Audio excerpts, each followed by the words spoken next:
haweeney ay la socdaan wiil iyo gabar ay dhashay ayaa soo galay dukaan lagu iibiyo dahabka. Milkiilihii ayaa weydiiyay waxa ay doonayso, markaas ayay u sheegtay inay iska iibiso faraanti dahab ah. sababta ay iskaga iibinayso ayuu mar kale su'aalay, waxayna ugu warcelisay faraantigu waa hadiyad anna la ii furay. ninkaygu biilka ayuu ga goostay, markan waxaan rabaa bisha soo socota wixii aan ku noolaan lahayn. dukaanlihi ayaa ku yiri ma sababtaas oo keliya ay iskaga iibinaysaa faraantiga? haa dabcan waa hadiyad ay hooyaday i siiday, ana dhibaatada i haysata si aan xal ugu helo waan ku qasbanahay inaan iibiyo ayay ugu jawaabtay.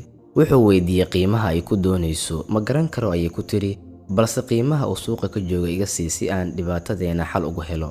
ninkii baa qasnad ka soo saaray lacag qiyaastii u dhigantay qiimaha faraantiga, wuxuuna siiyay haweenaydii garoobka ahayd. wuxuu sidoo kale u celiyay faraantigeedii. inta ay yaabtay ayay gadaal u durugtay, afkalaqaad baa ka soo haray. milkiilihii baa ku yiri maadaama uu faraantigu hadiyad yahay iska hayso, haddii culays kale aa la kulantana ila soo xiriir, nambarkayga ayaan ku siinaa.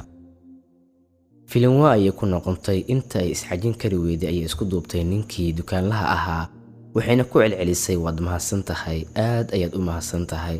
dukaanlihii baa ku yiri haddii aad mar kale go'aansato inaad iska iibiso meel kale ha aadin, anigaa kaa iibinayo ee ii keen.